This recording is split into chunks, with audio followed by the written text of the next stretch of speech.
What a motley bunch. Good morning. My name is Dave Burton. I'm the second Vice President of Ontario Good Roads Association and the Mayor of the Municipality of Highlands East. It's my pleasure to call this annual general meeting of Ontario Good Roads Association to order. Allow me to introduce OGRA's Board of Directors, and please hold your applause till I'm finished introducing them. We have Rick Kester, our President, Rick Harms, our First Vice President, Paul Shopman, Third Vice President, Chris Trainey, our immediate past President and County Engineer for the County of Middlesex. And the Board of Directors are Paul Ainsley, Councillor, City of Toronto, Anton Boucher, Director of Public Works and Engineering, Municipality of East Fergus, Akash Desai, Deputy Mayor of the Municipality of Grey Highlands, Cheryl Fort, Mayor of the Township of Hornpayne, Stephen Kadama, Director of Transportation Services for the City of Toronto, Donna Jebb, Councillor of the Town of Newcastle, sorry, it's just because you're so tall. Brian Lewis, Councillor of the Town of Halton Hills, and John Parsons, Division Manager, Roads and Operations Forestry for the City of London. And we have Joe Turney, Executive Director, Secretary Treasurer. Ladies and gentlemen, this is your OGRA Board of Directors. How do we meet them?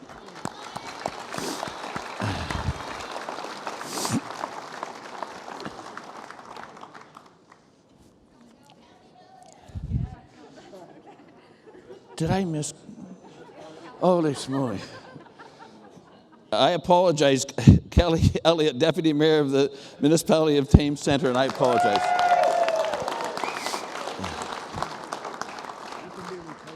I imagine.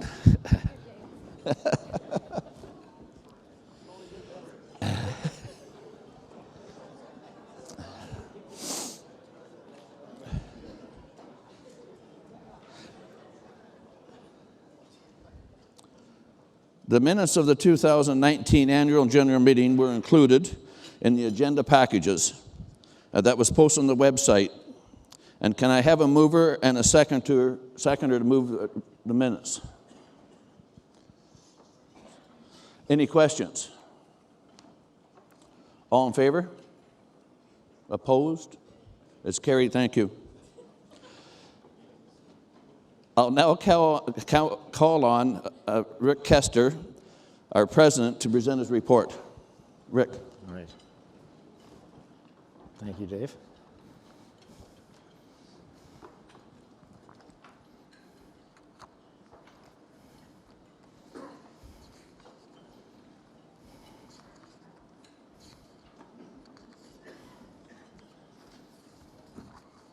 Okay, thanks very much, Dave. Appreciate it. Yes, I'm pleased to present the President's report for the 2019-2020 term. I'm pleased to report that after several years of advocating for permanent exemption to the legislation banning the use of handheld electronic devices, we were finally successful. So that's a very important thing for our public works folks and emergency services folks. So we are now exempt from that legislation. And that's one of the very important things that OGRA does on all your behalf and all of our members' behalves is advocation and for your issues. And so also a big thing we did in the fall, and we've done it now for a number of years, is our Advocacy Day at Queen's Park. And last fall we had 56 individual meetings in our Advocacy Day where we went forward with 3 issues that we went with to the province requesting some help with. And that is for the mandated use of reclaimed asphalt pavement into road construction projects. We also asked them to reform the municipal class environmental assessment process, and we joined really many voices in our industry for that reform. It's causing us all kinds of issues, and anyway, I think we had some good response from the government on that, and we'll await to see what they actually do. We also requested that they convene a stakeholder task force to advise the government on how to implement a Vision Zero strategy for Ontario. We also did something new that we haven't really done before, and that is during our Advocacy Day, we organized a press conference utilizing the Queen's Park Media Studio. So I was joined with MPP Jessica Bell from the NDP. She's from NDP, the University Rosedale riding, and Jess Speaker, a woman who had been severely injured in a cycling and vehicle incident. We took several questions from the press and received a lot of coverage. OGRA is currently working with MPP Bell to introduce a private member's bill to further the Vision Zero initiative. We also followed our past board who initiated changes to our strategic plan, and this board did a lot of work also on that document. And what we changed, or what we have identified as our strategic objectives going forward is, I'll just be brief, but brand recognition, which of course is OGRA has been around a long time, but we constantly have to be working on our brand. Which is another very important initiative for our members, of course, was education and training. We need to keep promoting our education and training throughout the province. Another very important thing, which is what we hear today, is increasing our conference attendance. It's a very important revenue source for us, and also a great benefit to our members.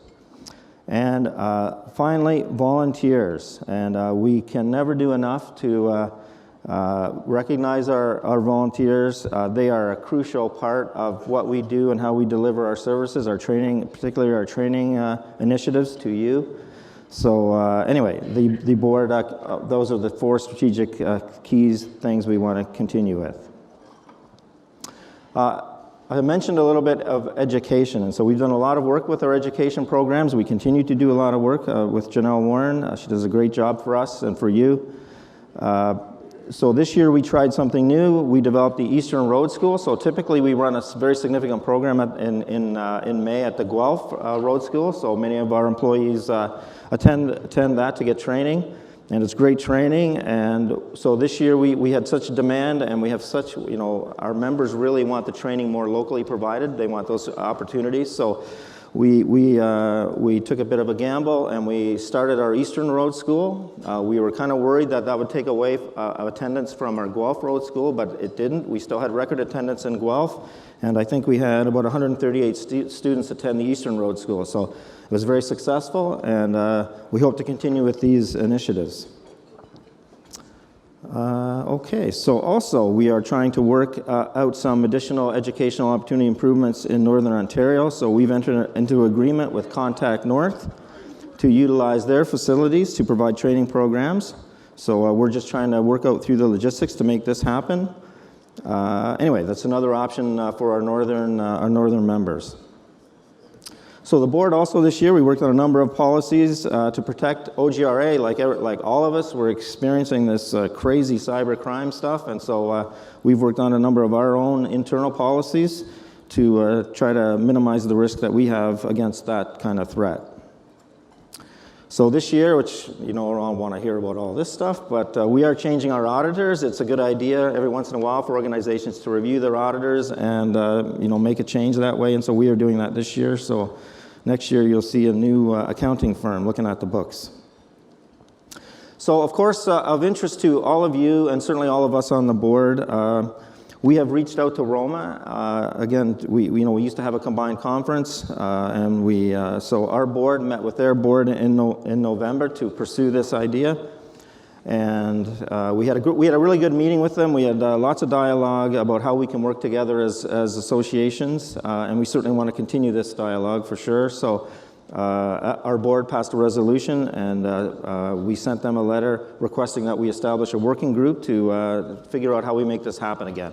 And many of you know who plan events, we just don't come to the Royal York. We plan these things well in advance. So, and I'm sure Roma is doing the same thing with their conference. You have to plan these things ahead of time, and So for us, we've had to sign agreements with the Fairmount Royal York for the next couple of years, and I'm sure the Rome is doing that as well. So although it's a very good goal to get us back together, and we want to get back together, it's still going to take a bit of time because that's just the way it is. Once you sign an agreement, you have to live up to it. And but anyway, what we felt was we'll try to get a working group together to make it happen. And as soon as we can do that, we will. So we'll wait to hear what Roma has to say, and then hopefully we can move it forward. So just a couple, maybe you may or may not know, we have a couple new staff at OGRA. Rachel Swidnicki, she's our new manager of communications and marketing, and I can tell you she's done a bang-up job, really great job on organizing the press conference, which is one thing, and she has really great contacts with the media, so we're getting a lot more coverage, I think, now than what we used to, so Rachel's doing a great job. And we also have Rebecca Wolven, our instructional designer, so she started this year with OGRA as well, so I'm pleased to welcome them to OGRA, and we'll see the benefits of their work in the future, for sure. So I'm going to skip a little bit down to the financial end of things. So once again, OGRA has ended, the decade now, I guess, since it's 2020, in a very strong financial position. And we have 19 straight years of surpluses. So I'm very pleased to report that we paid off our mortgage for the current building that we're in, and so we paid it off in 2019. And it's worth a few $1,000,000. So, but the issue is, of course, OGRA is an expanding organization, and we are virtually or almost out of space. So the board, in thinking about the future, we've again set up a building reserve fund, and we have put some money in our building reserve funds because eventually a future board is going to have to deal with potentially a relocation. So we're preparing ourselves for that.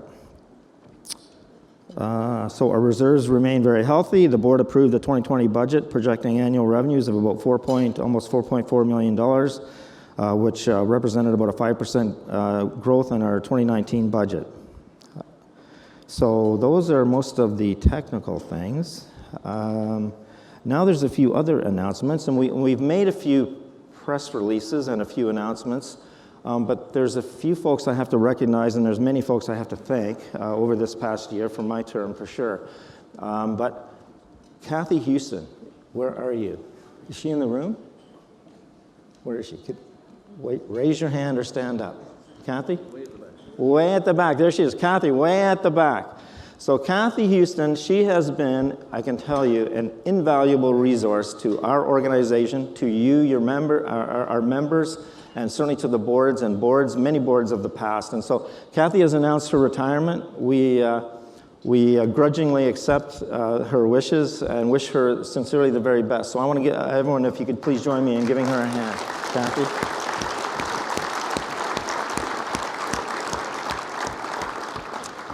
And Kathy's very low-key. She's probably not happy about me saying that. But anyway, she's done a great job, and we really wish you the best, Kathy, you and Greg. I'm sure you'll enjoy a very happy retirement.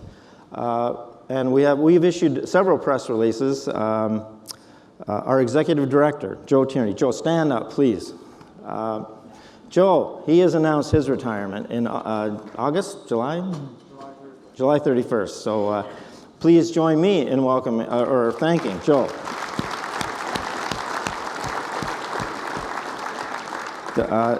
Of course, you all know Joe, and Joe's been with us for many years, and he's really created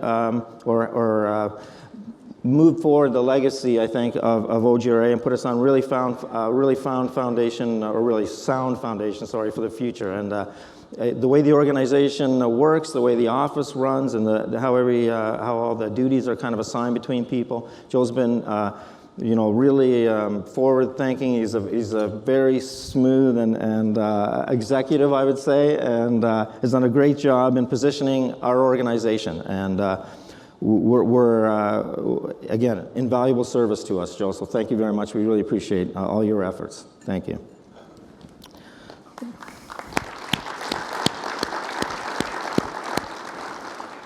Okay, some other thank yous, and I'll try to be as brief as I can. Doing something for a year, you never do it alone and that sort of thing. All of you are, I'm sure many of you are very familiar with boards and how they work, and it's a big team effort ultimately, and it takes a lot of people to make this thing happen, and lots of things through the year happen, and we couldn't do it without a lot of people, so I have to bear with me. I have to thank a few. First and foremost, my wife, I'm sure, is not here. She's probably still sleeping. We've had a few late nights, as security can attest to. But anyway, I have to thank my lovely wife. Without her looking after a lot of things on my personal life, I couldn't do many of these things and be as involved as I've tried to be on the board. So I want to thank her, first of all. Yeah.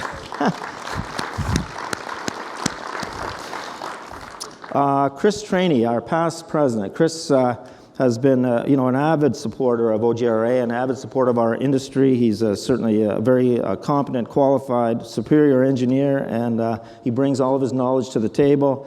And I can tell you, he's such a huge, strong advocate for OGRA and the issues around roads and municipal infrastructure. He's going to be missed on the board, but he's moving on to what we call the Senate.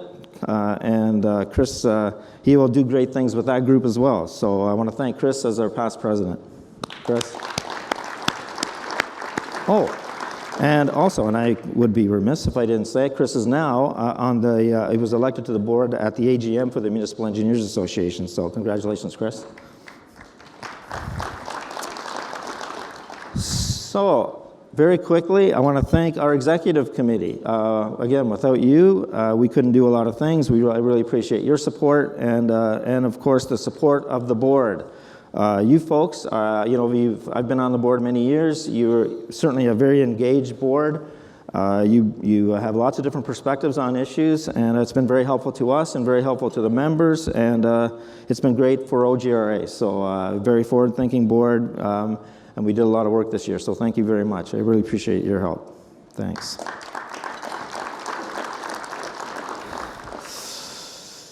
Okay, the past presidents. So, as an organization, OGRA has an advisory board of the past presidents. And I can tell you, I've been involved in other groups, and in many ways, when you're a past president, I don't want to say you get kicked to the curb, but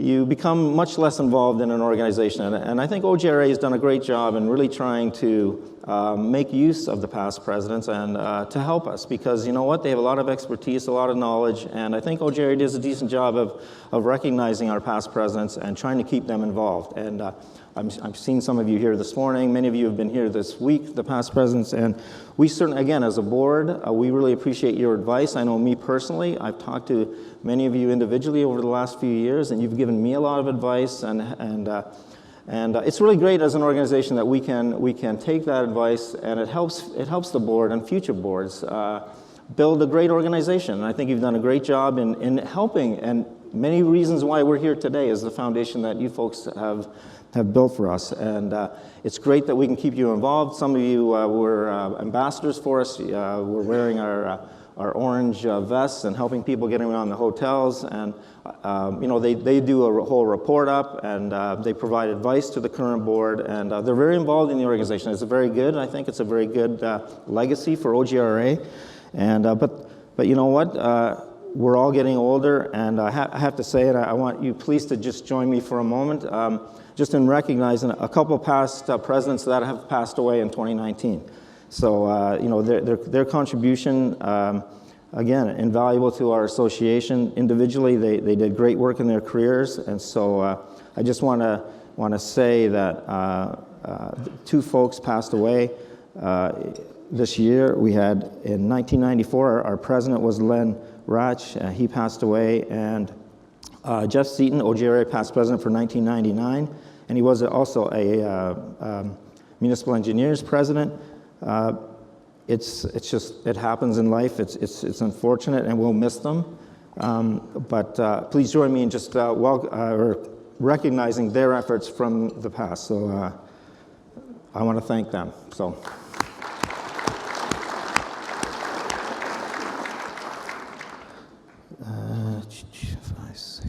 Of course. OGRA staff. I have my little limited notes here, but OGRA staff. Again, I mentioned a little earlier, we can't do anything really without them. And I've come to recognize they're all unique individuals, all with very unique skills and talents, and we try to make the best use of them as we can. So they do a great job, and I want to just sincerely thank them. They've been great to us this past year.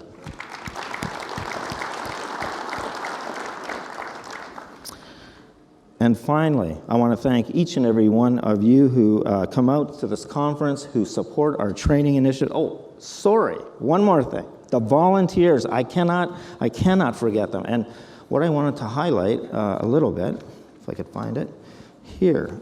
Some of you may have seen this when you registered at Salon A. There were many of them printed. This is our annual report. And there's really nice pictures of the board and all that. It's really nice. But in the back, I want to draw your attention to one. It's in very small print. There are 3 pages of names that are in very small print. And these folks, and we acknowledge them in our annual report, which is great. But you know what? I want to acknowledge them here. And many of them are your staff. Many of them you certainly know. They volunteer for us in a variety of ways. And you know what? They don't ask for anything really, other than maybe a hot meal and some refreshments. But otherwise, they give of their time. And we know as municipalities, we let them do this, which is great. We want to encourage it. We need more of it.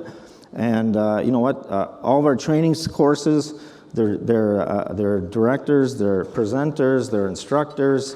We have committee members on a whole variety of committees that we make our input on across the province, and we couldn't do it without them. And so our volunteers, and we all know in our organizations, in our communities, volunteers are critical, and no different for us. They are critical. So please keep volunteering. Please keep letting your staff volunteer. We couldn't do much of anything without them. So I want to thank the volunteers. So please, a round of applause.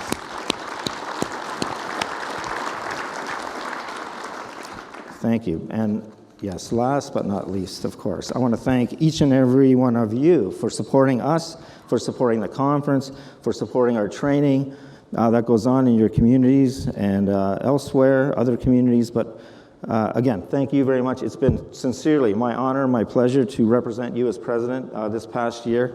And I can tell you, you have a very committed board, and you're going to be in great hands with Rick Harms, who's your incoming president. And I have to say thank you again. Thank you very much. I appreciate it, and it was fun. Thanks. Mr. Burton, thanks. Thanks, Rick. On behalf of the Board of Directors, I want to thank you for your leadership this past year. It's been a pleasure working with you as president. You're a good man. I'm going to ask for a mover and a seconder to approve Rick's report. Second. All in favor? Opposed? It's carried. Thank you.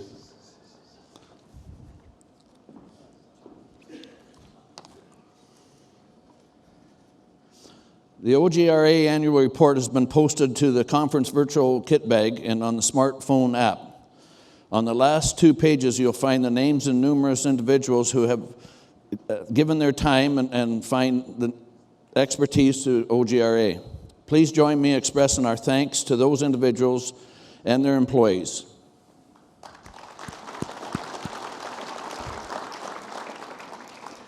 On behalf of the board, I would also like to thank the chairs and vice chairs of OGRA's 2 standing committees. I had the honor of serving as chair of the policy committee, and I would certainly like to thank my vice chair, Councillor Paul Ainsley. And thank you, Paul, wherever he's gone, on his bike. The chair of the member services committee was Michael Tao, and unfortunately Michael had to step down from the board, and his vice chair, Anton Bruchet, took over for the remainder of the term. Your contribution to Ontario Good Roads Association this past year has been appreciated, Antoine.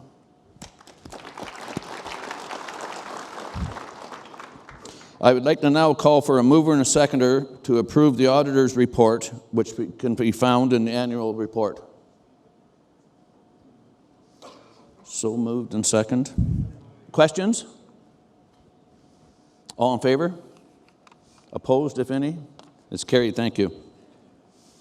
Now, I'd like to now call for a mover and seconder to appoint our auditing firm of BDO Canada, LLP, for the fiscal year of 2020.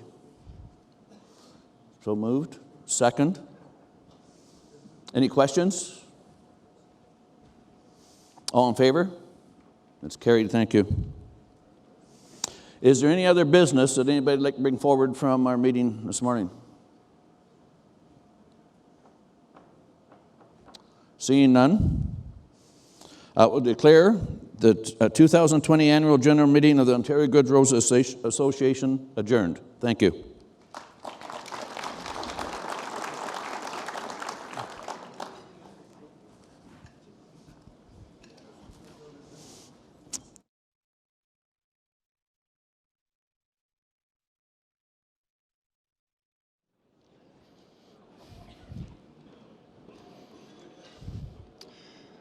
Good morning, everyone.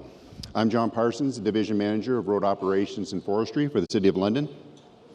Now, before introducing our speaker, I would like to remind delegates of the Lime e-scooter demonstration happening from 8 till 12 in the Mackenzie Room lobby level. If you're not sure where that is, take the escalators down to the lobby, turn right, and look for the paramedics. It worked. FCM's second Vice President, Joanne Vanderheyden, is the Mayor of the Municipality of Strathroy-Caradoc, where she served as Mayor since 2010. She is also a councillor for Middlesex County, former County Warden, former Chair of the Middlesex London Health Unit, and most importantly, past President of the Ontario Good Roads Association. Joanne joined FCM's Board of Directors in 2015, where she helped bring local expertise to national challenges. In 2019, she was elected third Vice President by her peers. Shortly after that, she was acclaimed second Vice President. Today, she's here to give us the perspective on what is happening on the federal scene. It is my pleasure to introduce Joanne Vanderheyden. Thank you. Good morning, everyone. Before I begin, I would like to actually acknowledge my neighbor, friend, and colleague, Minister Monty McNaughton, Minister of Labour, Finance, Training and Skills Development of Ontario. He's here. Where are you, Monty? There you are, right here. Thank you. You do so much good work for all of us, and we all know how important training is to our economy in our community. So thank you for being here, and thank you for the support. It's good that we have a really good working relationship as citizens that live in the same community, and I appreciate all that you do for us.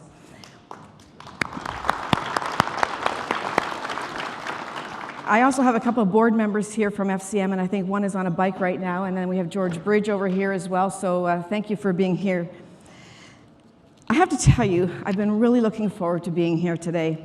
As some of you know, and as you've heard, before being elected FCM Vice Chair, or Vice President, I had the honor of serving as President of OGRA. I remember well the hard work and dedication of everyone at this fantastic organization. From the elected officials and engineers who serve as board members, to the skilled and knowledgeable staff, you all do such great work for Ontario's municipalities. Like FCM, OGRA showcases what's possible when municipalities come together and when we support each other. We're not islands. We need to work together. When local municipalities and leaders work together, we can deliver for our communities. We can deliver for Canadians. My friends, today I'd like to talk to you about the federal-municipal relationship and about how FCM is working in Ottawa and across the country to empower local leaders to build better lives. FCM is the national voice for Canada's local governments. Our members include 2,000 municipalities of all sizes, representing more than 90% of Canadians. Big cities, rural towns, and everything in between. FCM's unique ability to convene and unite different municipal perspectives have earned us the ear and, more importantly, the trust of the federal government. And that's led to historic gains for municipalities of all sizes. From the $180 billion financial infrastructure plan, the largest of its kind in Canadian history, to game-changing transit investments that deliver predictable allocations for systems expansions, to major progress in bringing high-speed broadband internet to rural communities across the country. FCM was instrumental in creating the federal gas tax transfer in 2005, and I know we all rely on that. We were instrumental in making it permanent in 2011. And last year, we helped drive the one-time doubling of the GTF transfer. That's brought in an additional $813 million for Ontario communities to help support all of you in the amazing work that you do. Now, as you know, we face a minority government in Ottawa. Minority governments present new challenges, but they also create great opportunities, ones that FCM and its members are well placed to seize. The fact is, in a minority parliament, parties and governments are more motivated than ever to build bridges and deliver practical results. And delivering results is what municipal leaders do best.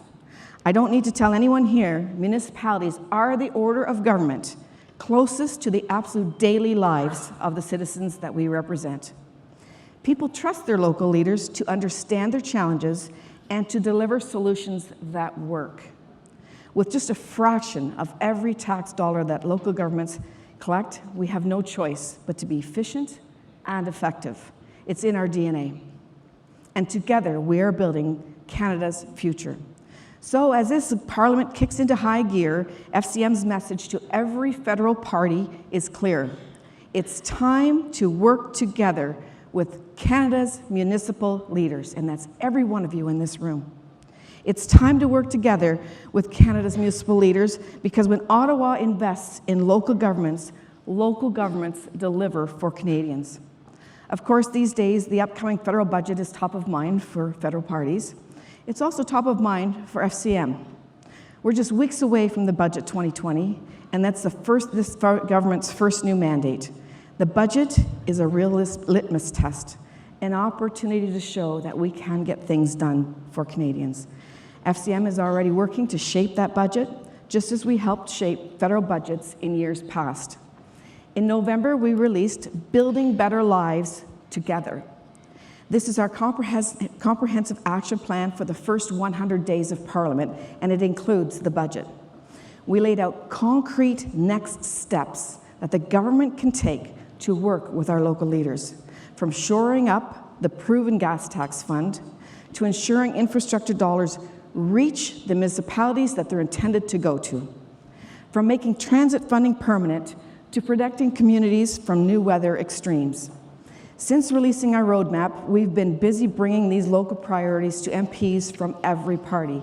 We've brought them to cabinet ministers, we've brought them to MPs, to the opposition leaders, and also to the Prime Minister himself.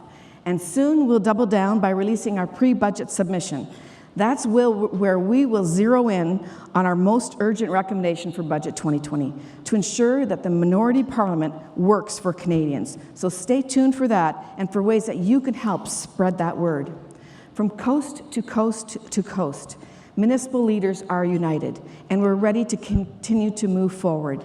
In the weeks and months to come, FCM will be urging our federal counterparts to come together as well. That's because that's how we can build better lives together. Now, shaping the national agenda isn't the only way that FCM empowers municipalities. We also run world-class programs that offer funding, training, and resources to help you and your communities, like our Municipal Asset Management Program, also known as MEMP. MEMP helps municipal leaders and staff make sound decisions about their infrastructure needs, which is something folks around here know really well. We offer everything from workshops on asset management best practices to help with the data collection and the analysis. That makes your long-term planning easier and makes your infrastructure dollars stretch as far as they can. Since its inception, FCM's asset management program has funded nearly 600 programs. Like in Pembroke, Ontario, where MEMP grant helped the city assess the condition of its road, and then they used that data to help prioritize their road work. In fact, OGRA received a grant as well to deliver asset management training to municipal officials and staff. MEMP is funded by the Government of Canada, which in Budget 2019 committed an additional $60 million to that program.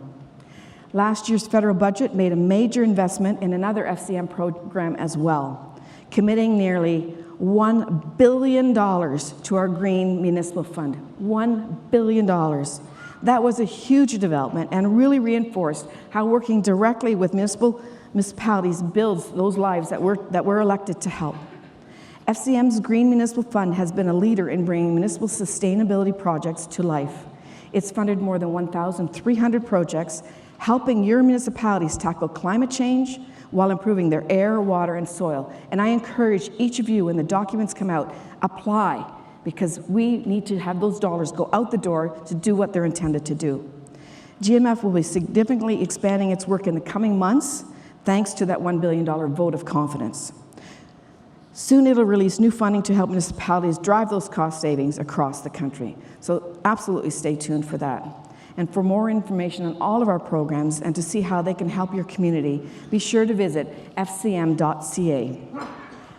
My friends, whether you're from the big city or a rural town, Canadians trust their local governments to make their lives better. At a time when big politics can seem distant from people's hopes and challenges, what better way to empower Canadians than to empower the governments closest to the lives, closest to their daily lives? That's what drives FCM, and I know that's what drives OGRA as well. Make no mistake, this country's future lies in the communities and cities where Canadians live, work, and raise their families. So let's work together to ensure that local leaders have the right tools to get more done. Because with modern tools and a seat at the table, we can build a country Canadians deserve. Thank you so much for your time, and have a great rest of the day.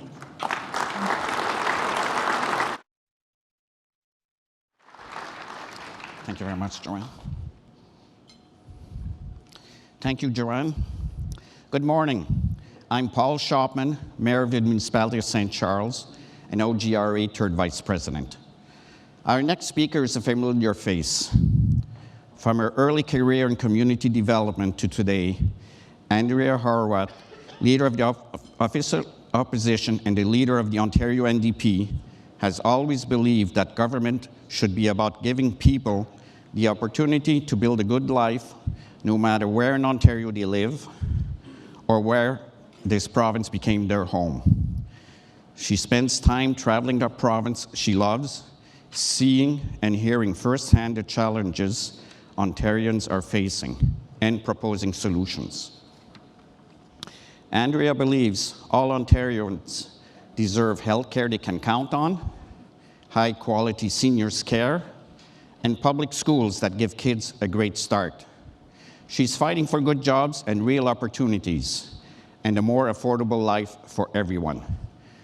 Please welcome back to the OGRA stage the leader of the official opposition, Andrea Horwath.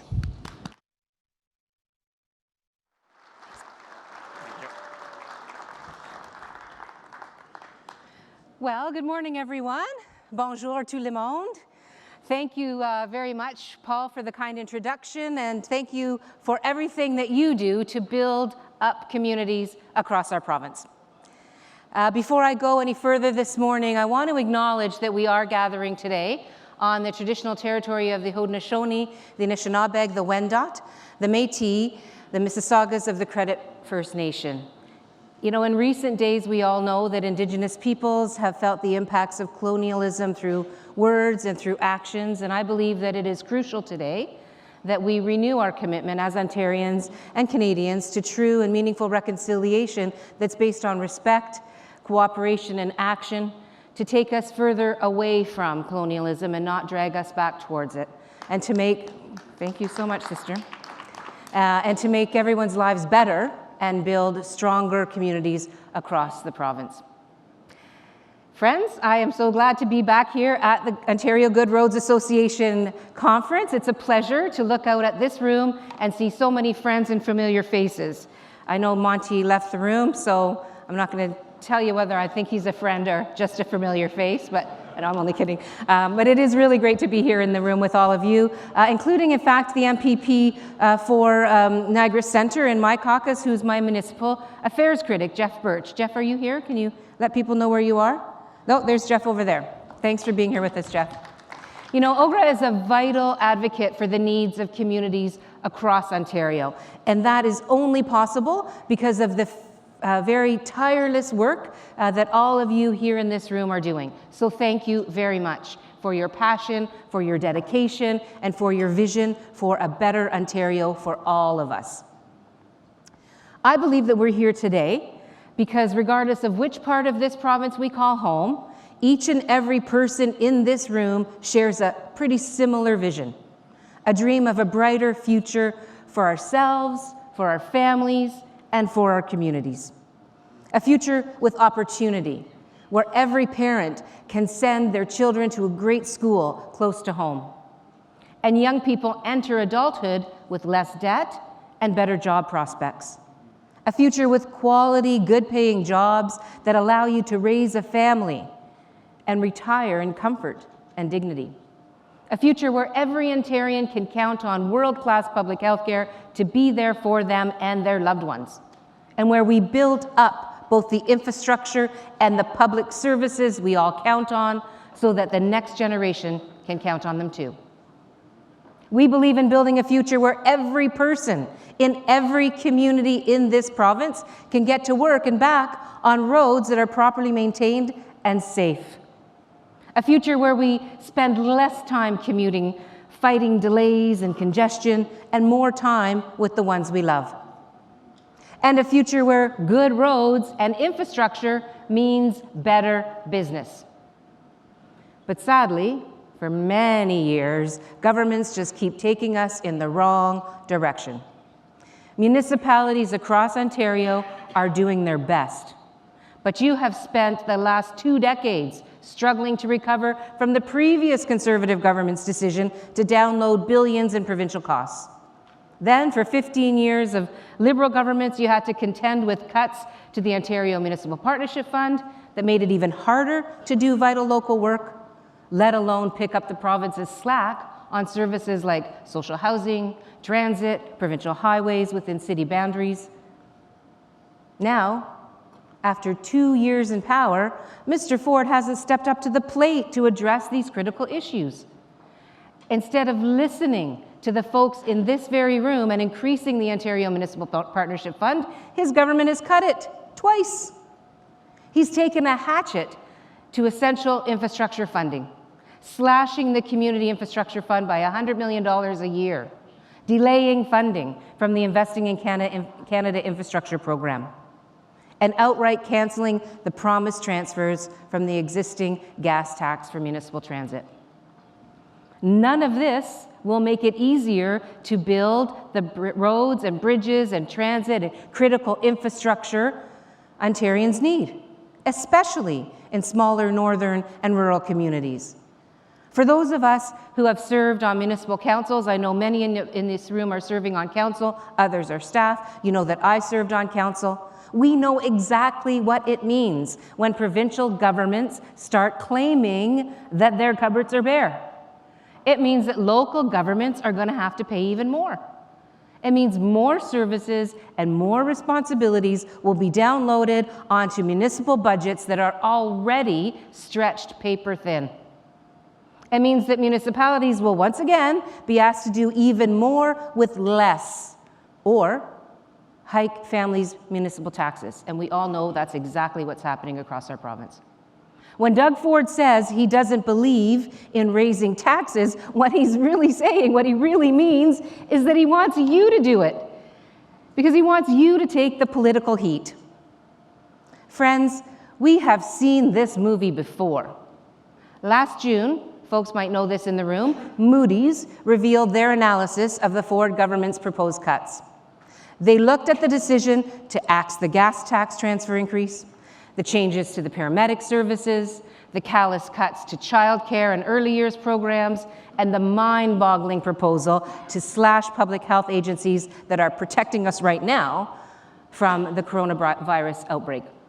And according to the experts, this slash and burn agenda will leave municipalities more than $2 billion worse off over the next 10 years. In 2020 alone, the impact of these cuts will be $300 million. At the end of the day, these guys just don't think it's their job to help municipalities thrive. They look for where to cut, not where to build. But we know that municipal governments and the families, small businesses, and everyday folks they serve deserve more support and more partnership from the province and not less. I believe municipal leaders know what's best for your community, and that Queen's Park should be your greatest ally in making it happen. Organizations like OGRA are proof positive that we can accomplish things when we work together. As leader of the official opposition, I will continue to be constructive. When something's working, I'll support it. But I'm also going to fight to fix what's broken. Nous défendrons toujours tous les Ontariens et Ontariens. That's why we're going to keep pressing this government to take the needs of municipalities seriously. It's why we introduced legislation to protect municipalities from election meddling. And it's why we're going to keep on fighting for the OMPF to be raised to at least $550 million, followed by ongoing increases. We're going to keep pushing for community infrastructure fund increases and to transfer a greater share of the existing municipal tax funding, gas tax funding, so that municipalities can build the transit infrastructure they need to grow and thrive. We're going to keep amplifying the voices of leaders from communities across this province, including northern and rural municipalities that deserve development policies and programs that actually work for them, because one size does not fit all.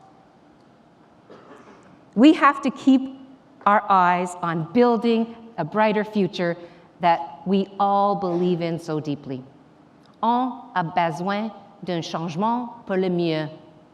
As your official opposition, I think it is my job to show Ontarians what better looks like, to listen to you, your needs, hopes, and ideas, and to put forward a positive vision for the future of this province. I also believe in working with folks like you to get good things done for our communities right now. And that's why we're so proud to collaborate with you on two major safety pieces. First, the Fairness for Road Users Act, which our infrastructure, transportation, and highways critic Jennifer French from Oshawa has worked very, very hard on. And it's my hope that this government will join us and act swiftly to move things forward so that we can make our roads safer for every Ontarian. And we've been proud to collaborate with you on a Vision Zero plan. And I want to thank OGRA's leadership and our NDP transit critic, Jessica Bell from Toronto Rosedale, for the work that you've all put in.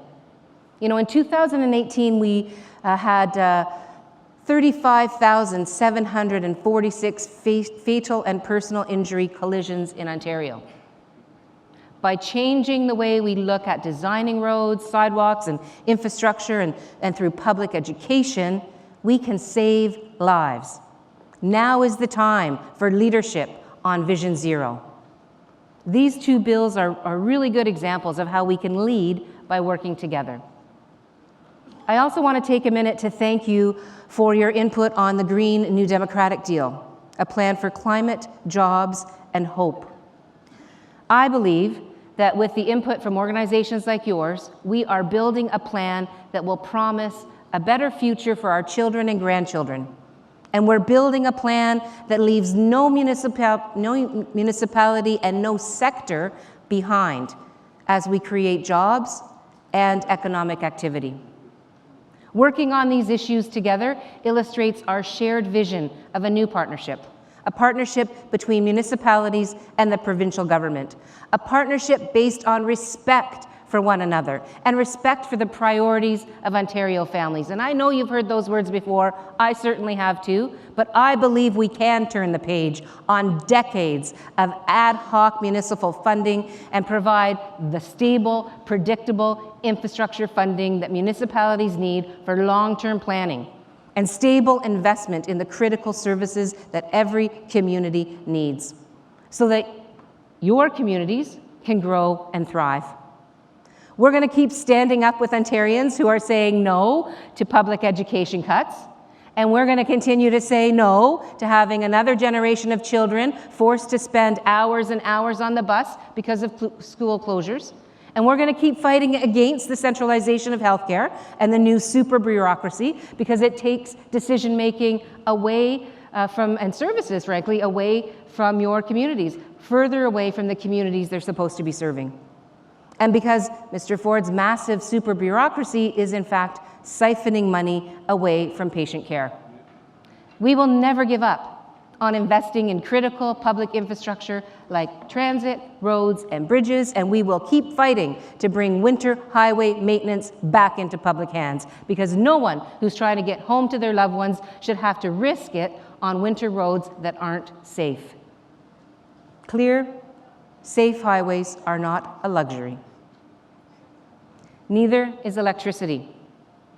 Electricity is not a luxury, and it shouldn't be priced like one. That's why New Democrats stood shoulder to shoulder with over 200 municipalities to fight the sell-off of Hydro One. Sadly, over the last 2 years, electricity bills have only been hiked even higher. You can count on your official opposition, New Democrats, to keep up the fight for lower, more affordable electricity. And I think that starts by ending mandatory time of use pricing and bringing fairness to rural delivery charges. You know, we see a future with healthy, growing, and vibrant communities, world-class education and healthcare for all, and good, safe roads that carry us to the people we love. Together, we can build that future. Together, we can make this great province the best place in the world to live, to work, and to thrive. Pour un Ontario meilleur, agissons ensemble. Thank you. Merci beaucoup. Miigwech. Appreciate your kind attention. Enjoy the rest of your conference. Thank you. Thank you very much, Andrea. Thank you very much, Andrea. And yes, we really appreciate working with you on the issues that you raised, so thank you very much. Our next speaker, Doug Allport, has developed, managed, and governed national and provincial public safety information exchanges, public alerting systems, associations, protocols, and policy as an entrepreneur, volunteer, and government contractor. In 2017, Doug partnered with Transnomic Solutions to address road information management and communications challenges for municipal roads departments and emergency responders. The rapid adoption of their award-winning municipal 511 service has led to the establishment of the Ontario Road Information Exchange, an initiative that is governed by members of the Ontario Good Roads Association. Please join me in welcoming Doug Allport. Thank you. Good morning. Excuse my voice. I did visit the Jasper Room. I hope I don't scare everyone away. I hope you stay and listen to what I have to say.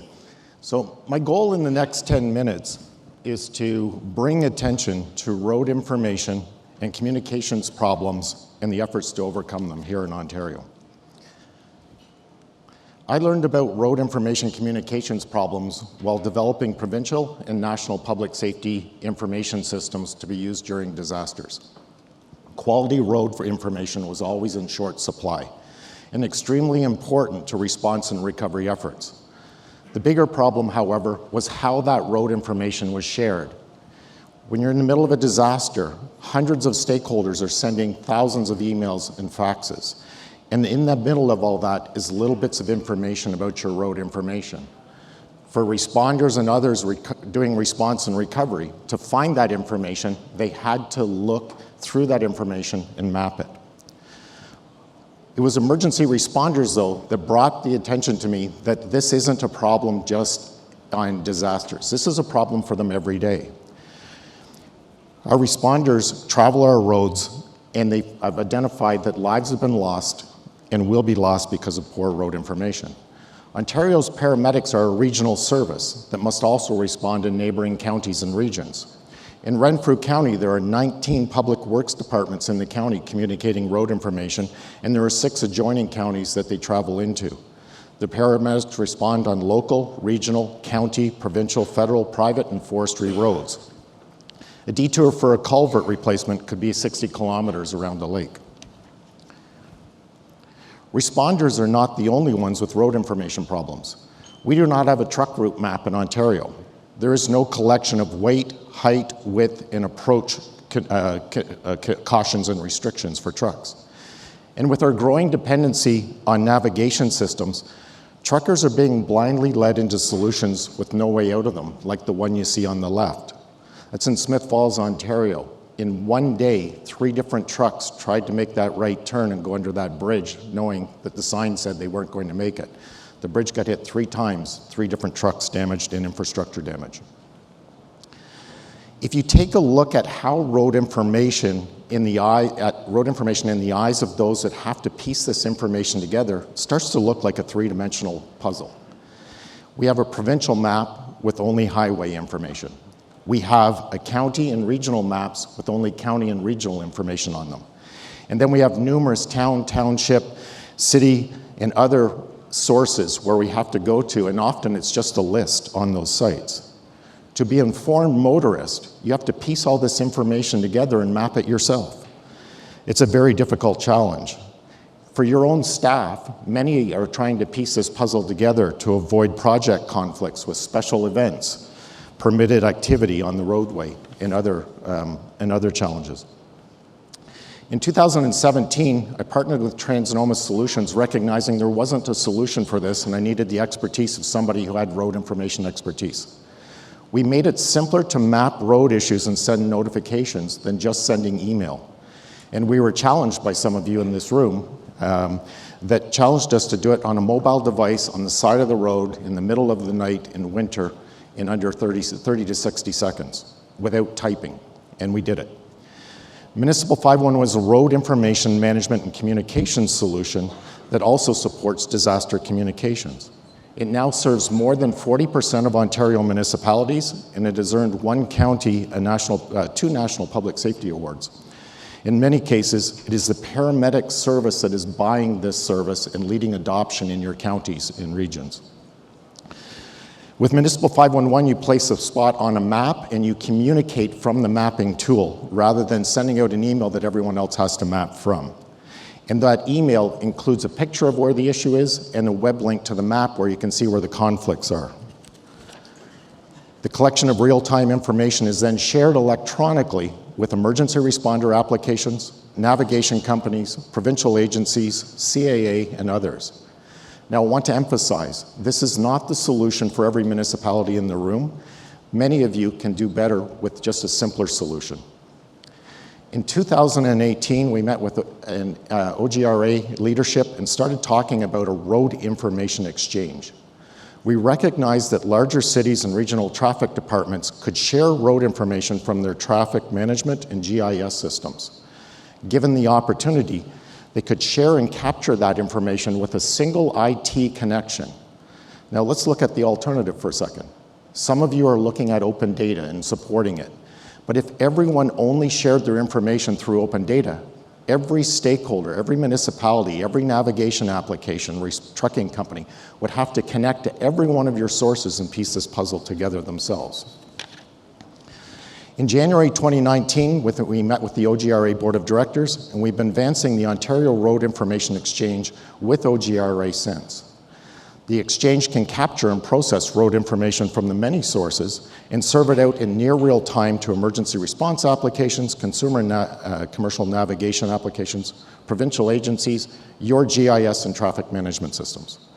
We can also leverage this data to help us solve issues that we're having with navigation companies, including the routing of through traffic on gravel roads and city streets. And I'll highlight for those that are working with Waze, it's a wonderful tool for those who use it. It's a terrible tool for truckers.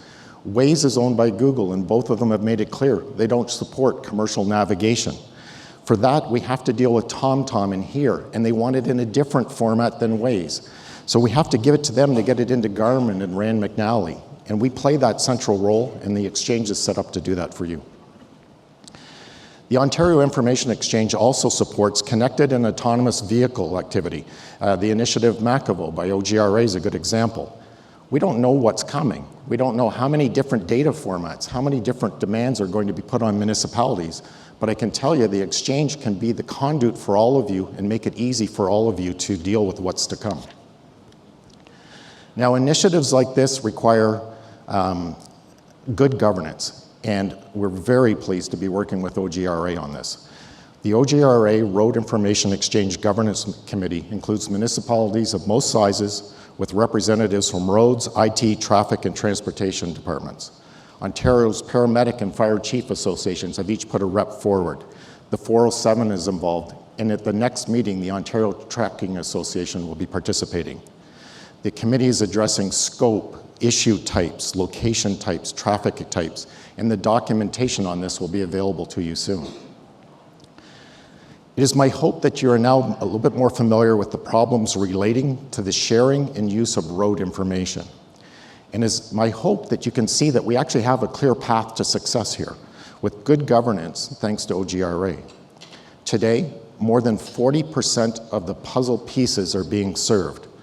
Our challenge now is how do we move forward, and how close and how soon we get to 100% is really up to you. If you would like more information about the Ontario Road Information Exchange and the Governance Committee, members of the committee will be taking questions and making brief presentations at 11 a.m. this morning. The presenters include a representative of the Ontario Association of Paramedic Chiefs and a county IT manager that has software to provide municipalities that want to connect their GIS systems to the exchange. Fahad from OGRA will speak to the vision and connected and autonomous vehicle initiatives, and I will address some of the frequently asked questions that I'm often asked about. What's the difference between the two systems? What are the other challenges here? In closing, I want to thank you for your time and attention this morning, and to our many customers in the room. I want to thank you for pushing us, for helping us see the path forward, for helping us shape the systems. Some of you have made it very difficult on us.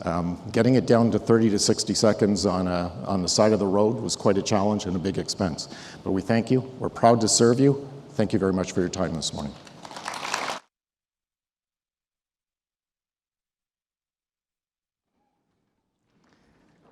Thank you, Doug. Thank you.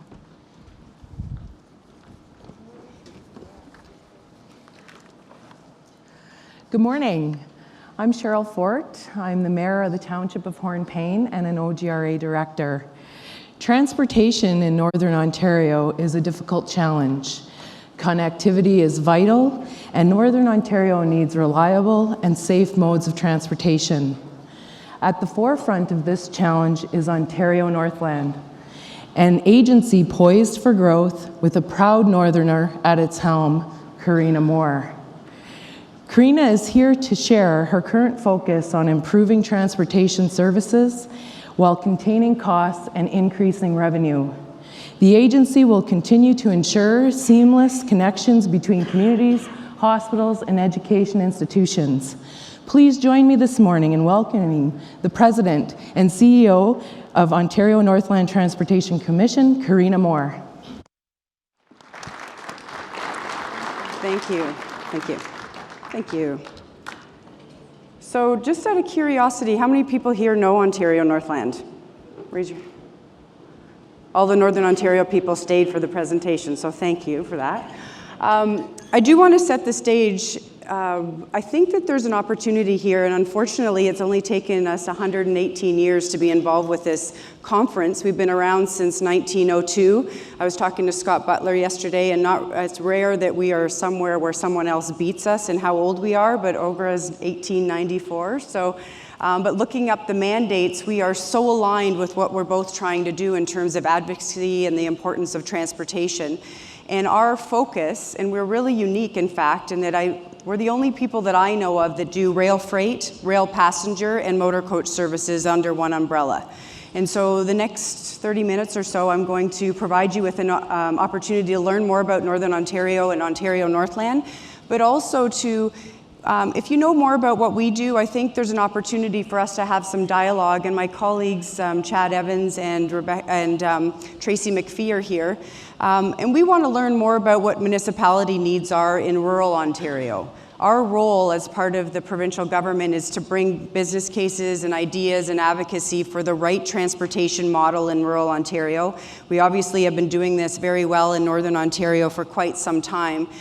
We do have a passenger rail service from Cochrane to Moosonee, a 200-mile, 5-hour train ride into the First Nations communities of the James Bay Coast. We take our service extremely seriously in that role. We have motor coaches across northeastern and now northwestern Ontario connecting to Thunder Bay that I'll get into, as well as our rail freight division.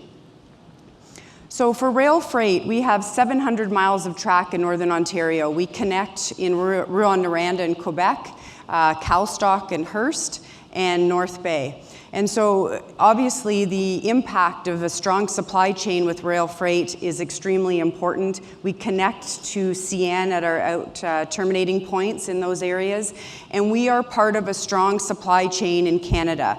And our vision and our advocacy for rail freight and short lines is that 70% of what we do in Canada is shipped by rail. And every component of that, whether it's a class run, a regional railway, a short line like Ontario Northland, and the trucking industry provides an integrated supply chain across the country to move goods. And we are a key component of that, and we'll continue to advocate for the impact of rail, not just for the supply chain, but also because how environmentally friendly this mode of transportation is. We also bring to the provincial government an idea of what that looks like for road safety. And certainly within our municipalities, this is really important. When you have heavy trucks going across Northern Ontario, secondary highways in rural Ontario, the trucks are extremely heavy. It requires a lot of road maintenance. And our philosophy is that if we can work closely with the trucking companies to provide that last mile to the end customer, that creates a lot of good value for municipalities and provincial, and allows those budget dollars to go farther. The province has invested in Ontario Northland's rail infrastructure, and it makes sense to put more on rail and for us to partner with the trucking company. To give you an idea of the impact, for every carload that we have, it takes 2.5 transport trucks off the road. So when we look at about 30,000 carloads that we have annually, we're looking at about 70,000 trucks off of rural highways. As many of you know, in Northern Ontario, there is hundreds of road closures a year, and some of them are all lanes, which cuts off the whole of Northern Ontario if you're looking at the Highway 11 corridor. So the more that we can do to advocate and to partner with trucking and to make sure that whatever possible can go on the rail line, it will decrease those accidents, create more road safety, and allow those maintenance dollars for highways to go farther. Here's a look at Northern Ontario and where our rail line goes and how it interconnects with the rest of the rail lines. We interconnect with CN at our terminating points, as I mentioned. We also integrate with CP over Genesee, Wyoming, going west from North Bay. And so we have a very unique situation that we can connect to both Class 1 railways in Canada and make sure goods are moving. The other part of what Ontario Northland's been about, so about 5 years ago, we had been in divestment for a couple of years, and the government came to us and provided us with a new lease on life to transform Ontario Northland. And part of that was making sure that we diversified our business and found new ways to bring in revenue. One of those was, how do we connect to all those farmers and mining companies and mills that don't happen to be on the rail line, and we created transloads so that we could get off-rail customers. And right now we have, you can see on the far left there, we have a transload for agriculture, and these are not capital-intensive solutions. We work with the communities, we set up, as you can see there, it's basically the thing that sucks out the grain from the truck and puts it into our rail car and allows it to be delivered to anywhere in North America. Same with grinding media on the middle line, and same with propane. So when we talk about dangerous goods going up our highways, and we have the opportunity to ship on that rail line and then connect with the trucking industry and ship that last mile, we decrease the impact of those terrible accidents that have been happening on our highways. In the last couple of years, through this new focus at Ontario Northland, we've taken about 1,500 additional trucks off the highways, and the majority of those are propane. And the interesting part of this is we've partnered with Grant Propane, right? So they are a trucking company, and they've partnered with a rail company, and they are the last mile, and we are the long distance provider. Increase safety, take trucks off the road, and provide them with a good solution. As many people know, the trucking industry is going through their own transformation. They have limited drivers. This partnership is actually working really well and is supporting both of our businesses. Just to give you an idea, here are some of the customers that we work with that go from the mill to Ontario Northland to CN, then to the Globe and Mail. Forestry, we have lumber going to the Home Depot in the United States. On the mining and agriculture side, the same thing. The interesting part on the agriculture, we have peas going from Earlton through Grant's transport onto our rail car, connecting to CN to pet food manufacturer in the US. This is critical supply chain being offered by Ontario Northland as well as the Class 1s. The other part of our service is rail passenger. As many of you may know, the Polar Bear Express is an essential lifeline for the people of the James Bay Coast, and we take our role extremely seriously. And we must advocate for passenger rail in this country. Rail is the backbone of this country. It's the backbone of Northern Ontario. And to provide these services to these communities and to see the impact on food costs, allowing safe transport of medical supplies to the hospitals up there. These are critical things that Ontario Northland and other rail services provide. We are the only all-season land link, and again, 200 miles into the far north. We need that service in order to transport people safely and reliably. We've implemented new technology, we've implemented new equipment, our rail remanufacturing shops in North Bay, we have skilled trades. So one of the other things that we did in terms of diversifying our business is for 100 years we've been remanufacturing our own rail assets, right? Locomotives, freight cars, passenger cars for the Polar Bear Express.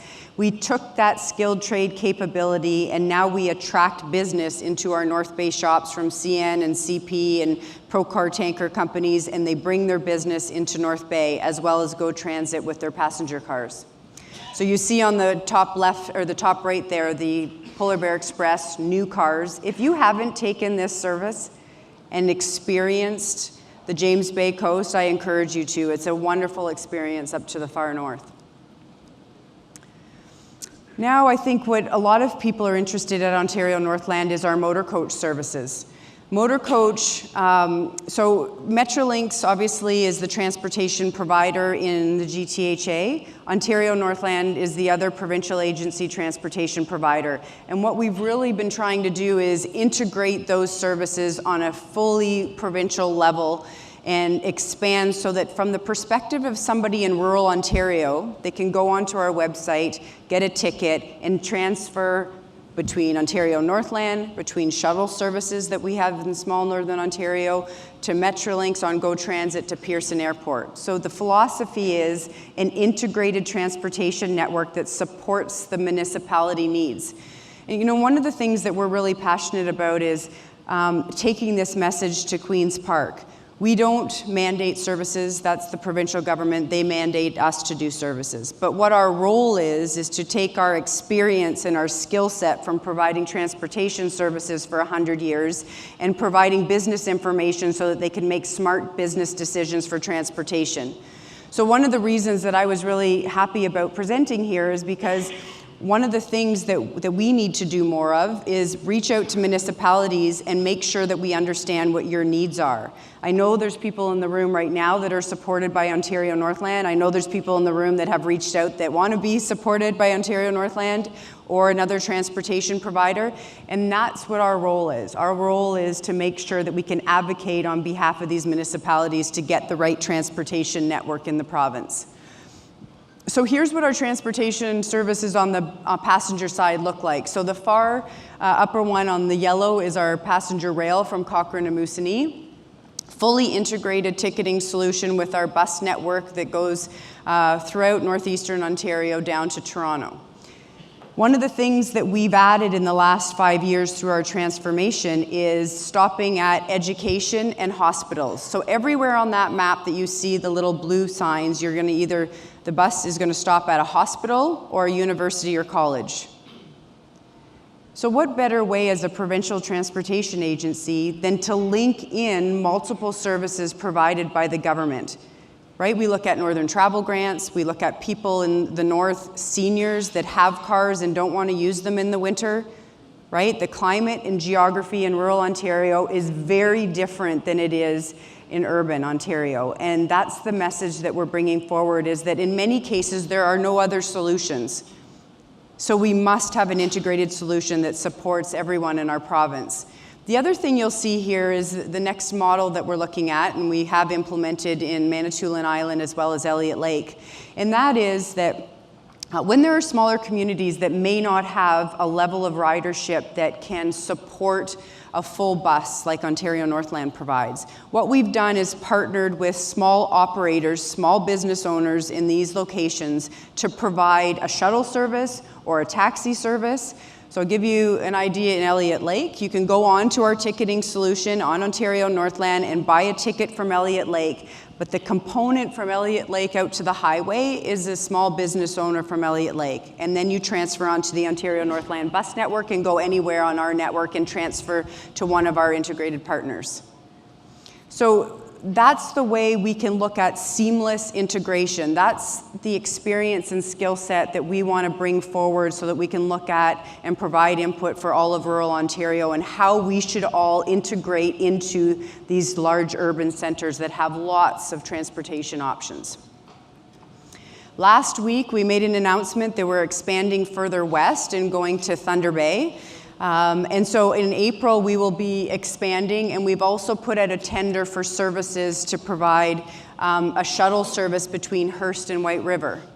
And again, what we're looking at there is a small business owner that we can support, what adds business to them, and provides an integrated network into our transportation spine. For me, that's what the province, that's what rural Ontario needs, is all of these pieces of the component that allows that person in rural Ontario to connect seamlessly to the centers for medical appointments, for business, for tourism. We need to all be connected. And so one of the things that we do as a government agency is put together business information to expand further into our other parts of our province and continue with that methodology. In the last year, we've increased to about 182 bus stops. So we support over 150 communities in the province of Ontario. So really, I think a lot of alignment with OGRA and really want to do more and learn more about what the needs of the people in the room are. So 50 new stops in the last 18 months, 100,000 more passengers in the last 18 months. So significant increase. Hospitals, education, integration with other carriers like Metrolinx. And we'll do more of that, right? We've listened, we have surveys on our buses, we want information from all of you in the room if there's things that we can do better. We ask our customers and our passengers questions. What do you need from us? We offer Wi-Fi now free on all of our buses. We have online ticketing. We were the first carrier to provide online ticketing so that you didn't have to have a ticket and you didn't have to print the ticket. You could scan it with our bus driver to be more environmentally friendly. First before Greyhound and before Metrolinx. So one of the focus areas for Ontario Northland is taking technology and being a pioneer, even though we're a small organization of 800 people in Northern Ontario, to change the way people look at bus travel in this province. It's not what people have in their heads about bus travel. It's a very different experience. I encourage you to try the service and provide us with some feedback and tell us what we can do better, because we're always trying to improve. The other part of our service that we take very seriously is accessibility. We're the only provider with accessible washrooms, so that if you happen to be limited to a wheelchair, you not only can use our buses, but you can also use the washrooms in our buses. We support scooters. We have audio-visual on all of our buses so that we can support all of our passengers appropriately. The other thing that we heard from a lot of customers is that when you're in rural Ontario and it's minus 40 out and you're going to pick up your loved one or you're going to drop them off at a bus stop, you want to know when that bus is getting there. I'd love to stand up and tell you that due to the minute we are on time every time, sometimes we're not, and it's important that our passengers know when the bus is coming in, so we've created Track My Bus. You can go onto your mobile device, put the bus route in, find out when that bus is coming in so that you can meet your loved one. Or if you're me and you're a little bit of a crazy mother, you can track your child the whole way and check in with her to see how she's doing on the bus travel. So again, how can we support all of our passengers better? Are there things we're missing? All the people in this room are potential bus customers. Students, right? How many people in this room have a child right now that isn't even getting their license? They're more environmentally conscious. Many of them don't have vehicles and want a reliable and safe bus travel opportunity. And everybody in this province should be offered that. Education. This was a learning experience for me. I did a talk at CCAN, an educational event with all of the universities and colleges, and started doing some research on the impact of transportation, especially in rural Ontario, and how impactful it is when there is a transportation option like Ontario Northland. And I'll give an example. We stop at the universities and colleges in Northern Ontario, so Nipissing, Canada, or Northern. When you, as an educational institution, can offer that to parents, to know that their child can get home safely and reliably and easily from their post-secondary institution, you attract more students. And when the community in that post-secondary educational institution is able to attract more students, we are able to have community impact. It is astonishing how many students end up staying in that rural community, end up getting a job, which for Ontario Northland, who has offices across northeastern Ontario, when we partner with a university, it creates impact in that community. Those people go to university there, they get a job at Ontario Northland, they have a family in that community, and they're more able to go to that educational institution. It attracts people, it makes the community prosper. It's a really important integrated service, and I didn't know the impact until I did that research. And I'm here to say that if there are municipal leaders in this room that are in contact with the post-secondary education, and we are as well, we're always advocating for more awareness that people should be understanding that we stop at the door of those universities and colleges. It is a huge impact to students and to parents in those communities. And especially, I talk to parents all the time that want to know their student and their child can get home easily and safely. So in 2014, when I started the role as president and CEO, and Tracy and Chad were with me on the executive, we sat down and talked about transportation. What does Northland look like after 100 years? What should we look like? How can we do more for the municipalities in Northern Ontario? How can we be a subject matter expert for the province to provide them with guidance and input for rural Ontario transportation planning? And the map on the left of 2014 shows what we were. We were a bus network in the white, red rail freight network that spans from Rouen to Hearst and down to North Bay and up to Moosonee. And in February of 2020, this is what we look like. And in 2025, we want the next level of that map with your input. What is it that we need to do to help rural Ontario connect better and do more with transportation dollars so that we can support the communities? Because let's be honest, we don't want everybody always going to these major centers in our province. That's a congestion issue. We're dealing with a connectivity issue. We want to attract people. We want people to stay in the north. We want the services to be there so that we can have a very prosperous communities in Northern Ontario and attract people and retain people in the north. So you'll see on that map, and in a couple of months, we'll go to Thunder Bay and we'll be stopping at the Regional Health Sciences, we'll be stopping at Lakehead, we'll be stopping at Confederation College, We'll be connecting those students, and we'll be connecting seniors to the door of the hospital so that they can go to their medical appointments and get safely and reliably there and back. And that's important. That's the value of a transportation provider like Ontario Northland. And I know that we can do more if we hear more from you. These ideas, I'd like to say they all came from, the executive. They didn't. In fact, the majority of them came from our frontline staff who are out there every day and understand the needs of the people in Northern Ontario.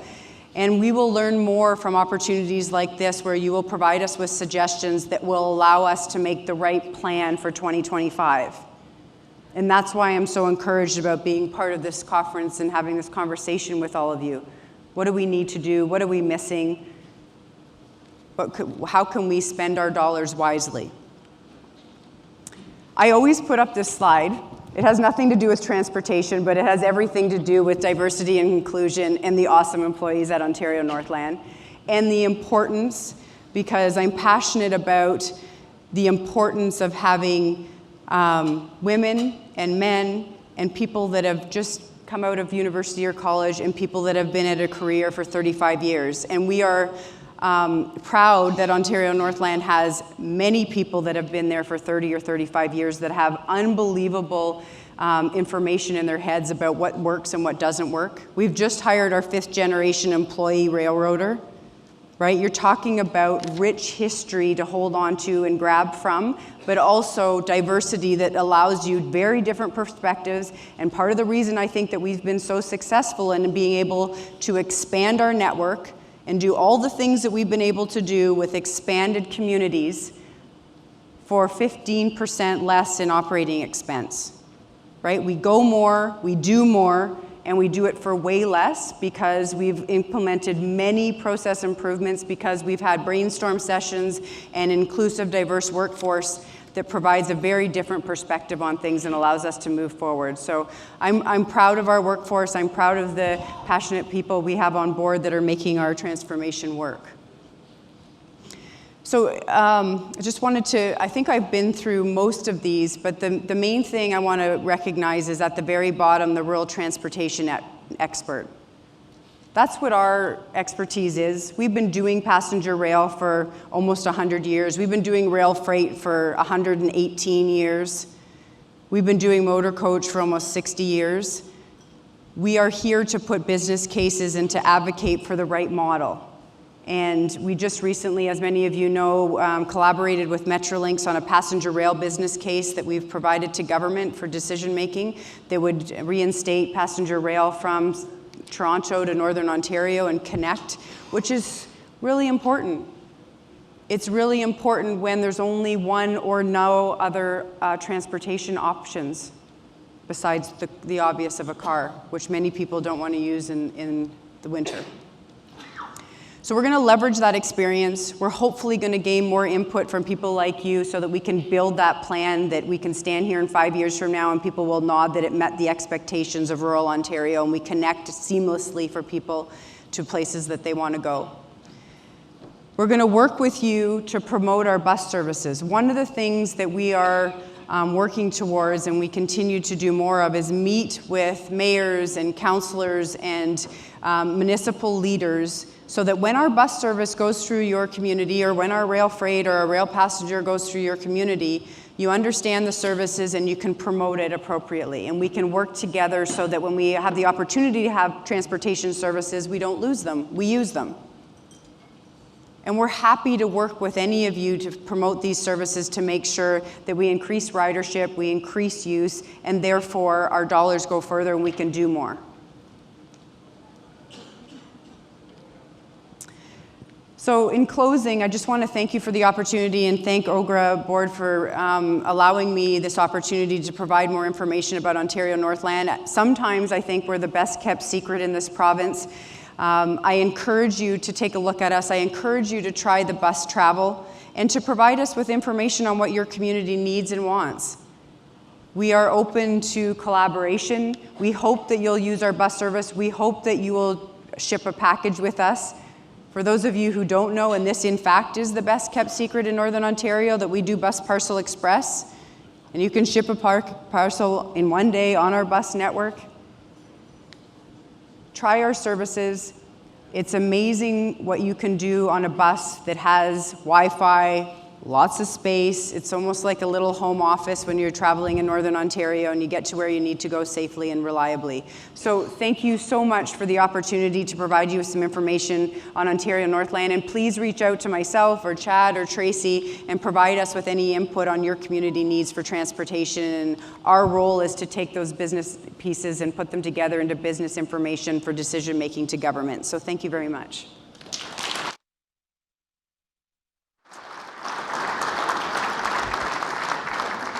Thank you, and I can attest that Ontario Northland does listen, and it's been a pleasure working with you. Oh my gosh, Thank it's been a pleasure working with you. Okay, right Love on. where Thank you live, eh, Cheryl? Yes, that's right. So that concludes our morning session. Coffee will be served in all the workshop rooms, so you're welcome to go to your next workshops. Also, the trade fair does close at noon, so if you haven't made it to the booths, please do so. They're great supporters to our conference, and we want to encourage them to come back.